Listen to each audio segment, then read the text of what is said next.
17 წლის მოზარდის პროლობისთვის დაკავებულს ბრალი ოფიციალურად უკვე წარადგინა. ის რჩება ალადაშვილის სახელობის კლინიკაში. ცოტა ხანში გაირკვევა აღკვეთი ღონისძიების შეფარდებაზე. მსჯელობა სასამართლოში შედგება თუ აღნიშნულ საავადმყოფოში.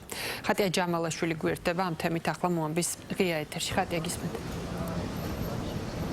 ნიკოლოზ კაპანაძეს ახლა უკვე ოფიციალურად აქვს ბრალდებული სტატუსი. მას საგამოძიებო უწყების გამომძიებელმა რამდენიმე წუთის წინ ალადაშვილის სახელობის კლინიკაში საკუთარ პალატაში წარუდგინა ბრალი, რომელსაც ესწრებოდა მისი უფლებადამცველი, რომელიც რამდენიმე საათით ადრე მოვიდა სამედიცინო დაწესებულებაში. მან შესვლამდე მედიასთან მოკლე კომენტარი გააკეთა და განაცხადა, რომ მას არ ჰქონდა ჯერჯერობით დეტალური ინფორმაცია საქმის მასალებთან დაკავშირებით. იქიდან გამომდინარე, რომ არ ჰქონდა ჯერჯერობით საქმის მასალები გადაცემული, თუმცა ბუნებრივია და კითხვა ადვოკატის მისამართით თუ ნიკოლოზ კაპანაძის ფსიქიკური ჯანმრთელობის შესახებ, რადგან გავრცელდა ინფორმაცია, რომ შესაძლოა მას ასეთი პრობლემები ჰქონოდა. ნიკოლოზ კაპანაძის განცხადებით, საქმის მუხლიდან გამომდინარე და მისი სიმძიმიდან გამომდინარე, მას შესაბამისი ექსპერტიზა ჩაუტარდება. ასევე კითხვები დაისვა ადვოკატის მისამართით იმ ცეცხლსასროლი იარაღის შესახებ, რომელსაც ნიკოლოზ კაპანაძე ფლობდა. ადვოკატი ამბობს, რომ ეს იარაღი მის დაცვის ქვეშ ყოფ პირს ჰქონდა დარეგისტრირებული. ნიკოლოზ კაპანაძის ადვოკატმა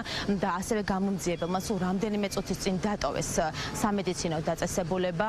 ჩვენ მასთან გასაუბრების საშუალება გვექნება და უკვე გავიგებთ თუ როგორი არის დაკავებულის პოზიცია. როგორც ჩვენ ვიცით, ადვოკატთან მას მიუხედავად იმისა, რომ მან რამდენიმე საათი გაატარა, მას არ ქონია კომუნიკაცია. ის დუმილს ამჯობინებდა. ვნახოთ რა პოზიცია აქვს ნიკოლოზ კაპანაძეს წარდგენილ ბრალთან დაკავშირებით. ამის შესახებ რამდენიმე წუთში გახდება ცნობილი.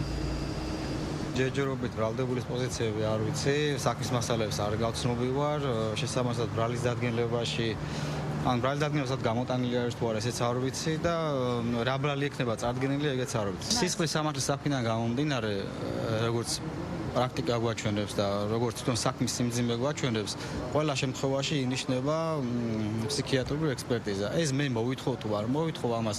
თვითონ სისხლის სამართლის საქმე განსაზღვრავს ამასო საჭიროა და ვალდებულება ამისი, რომ შემდგომში თვითონ ბრალდებას არ წარმოეშვას მსგავსი პრობლემები და ალბათ დანიშნავენ ფსიქიატრულ ექსპერტიზას და გავარკვევთ მის ჯანმრთელობის მდგომარეობასაც. იარაღები როგორც ვიცი მე მას რეგისტრირებული აქვს შეუძლებლობა. არ მქონია მე მასთან კომუნიკაცია, ვერ გეტყვით ის სიჭიროება და რას ხდება.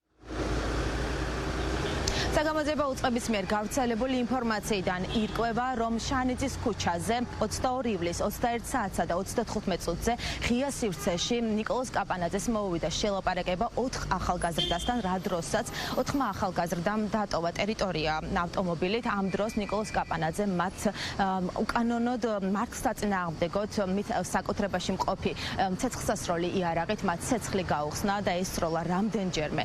ისროლა მათი მისამართით. ამ დროს დაიჭრა 3 ახალგაზრდა, საიდანაც ერთისთვის ეს ჭრილობები მომაკვდინებელი აღმოჩნდა. მიუხედავად იმისა, რომ სამედიცინო დაწესებულებაში დახმარება გაუწიეს მედიკოსებმა, 2 პირი ამ დრომდე სამედიცინო დაწესებულებაში რჩება.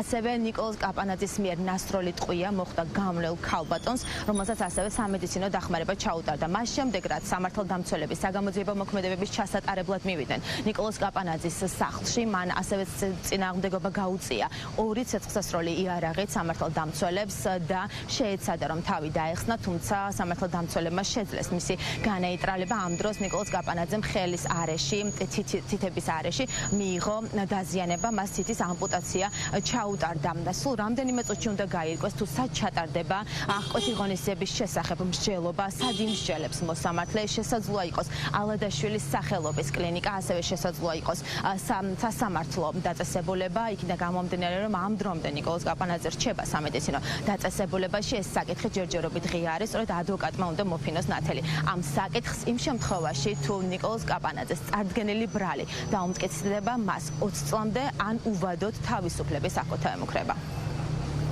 მადლობა ხატია ჯამალაშვილი იყო პირდაპირ ეთერში.